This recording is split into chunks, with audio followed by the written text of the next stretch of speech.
Pusa me pa welige. Mam sende wa yadaga wankate. Wegira kampa handa get tenzemsa. Yida bama mensa tensa. Mam sende yadaga wankate. Wegira kampa sende kenga to ntupam tora. Ay sandmeng tem da be sundra. Ndata sukumbanga me. Ketia wota bi tema me. Ay mami lebga gurum moha. Am lebga guruma. Akay wegira kampara gete zinzem yidi bama men stensa de. La tema bi ba tem. Ya sukumbanga la ay. Nen ni datun tout ça mais ay bi tout kabe ton mitaba. La famille, voici la présidente de la République unie de Tanzanie, son Excellence Samia Suluhu Hassan. Mercredi le 29 octobre 2025, c'est l'élection présidentielle en Tanzanie. Mais je vous dis, pas d'opposants. Elle a écarté tous les principaux opposants là, de la liste là. Elle a fait comme les vieux à côté. Je n'ai pas dit le nom d'un vieux, mais le vieux aussi a écarté tous les principaux opposants là. Et Samia Suluhu Hassan aussi a fait la même chose en Tanzanie. Elle a écarté les principaux opposants là. Voilà. Ce qui a fait que d'autres même ont dit que ce n'est pas une élection, mais c'est un couronnement. Rupture d'approvisionnement du carburant au Mali. Une situation qui a provoqué une crise de carburant au Mali. Et beaucoup de gens se posent la question. La France ne serait-elle pas à l'origine de cette crise? Dans cette vidéo, nous allons essayer de faire des liens. Début septembre 2025, le groupe JINEM avait fait une sortie dans laquelle ils disaient qu'ils allaient faire des blocus. Ils allaient bloquer. Après, une série alors de camions citernes brûlés par ces groupes-là. Ce qui a provoqué une crise de carburant à l'intérieur du pays. Beaucoup de gens pensent que la France alors est à l'origine de ça parce que la France qui est en train de travailler avec les groupes ennemis du Mali alors passerait par tous les moyens pour provoquer les chaos à l'intérieur du pays pour qu'il y ait un changement de situation à leur faveur. Et c'est là aussi les constats. Des gens qui sont en France, par exemple des Maliens qui sont en France, détracteurs de la situation, détracteurs de la transition, ont toujours montré alors leur plaisir. Dans leurs publications, ils montrent qu'ils sont contents du fait que la situation est comme ça.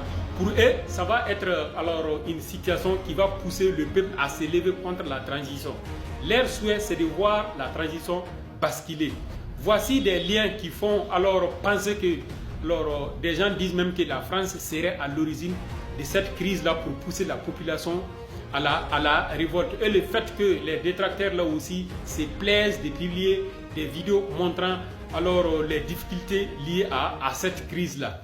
Le 24 octobre 2025, son Excellence le Président, alors le général Assimi Goïta a reçu une délégation de la Russie qui sont là à nous accompagner. Cette délégation montre que la Russie va accompagner le Mali dans les hydrocarbures et aussi dans les intrants agricoles, hydrocarbures, carburant et engrais aussi.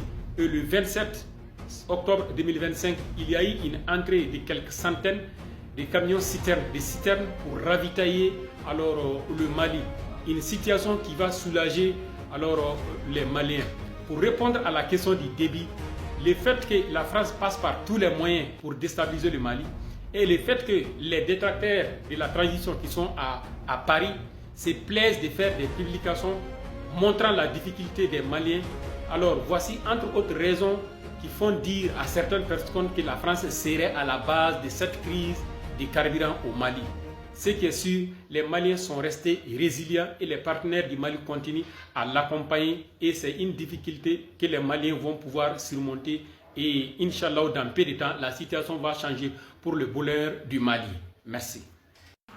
Boulboul, avec ta bouche de mendiant affamé là, c'est toi qui nous montres de l'essence en disant qu'il y a assez d'essence et tu demandes aux pompistes de verser un peu. Si tu veux là, il faut boire l'essence là. Pour nous là, ça va finir dans peu de temps. Ou bien on va te demander de te tourner un peu et on dira aux pompistes là où il doit mettre l'essence là. Espèce de mendiant malheureux que tu es là.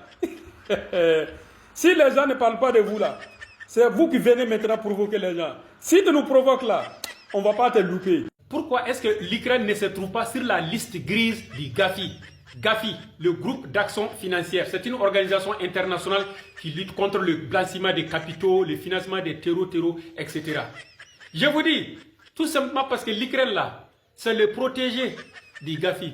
Ceux qui disent qu'eux-mêmes luttent contre ces choses-là, ce sont eux-mêmes les promoteurs de ces choses-là.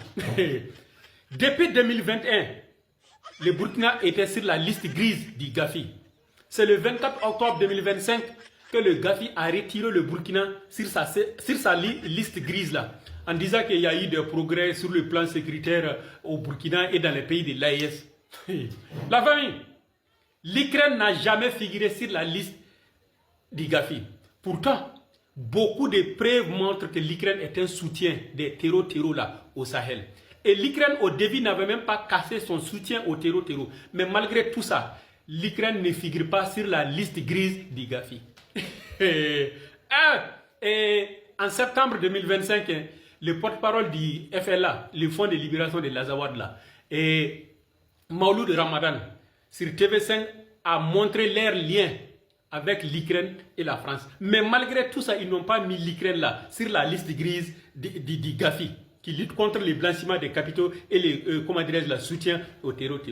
Bref, c'est pour dire que les Burkina, quand ils regardent aujourd'hui, a fait des efforts dans la lutte contre les terreaux là. Tout d'ailleurs, les autres pays de l'AES aussi ont fait des progrès. Bref, pour répondre à la question pourquoi est-ce que l'Ukraine n'est pas sur la liste grise du Gafi là, c'est parce que l'Ukraine est protégée par ces gens-là. Le paradoxe est que pourquoi un pays même de l'AES va se retrouver sur la liste même grise du Gafi? Du moment où ces pays-là même sont en train de lutter contre les terreaux,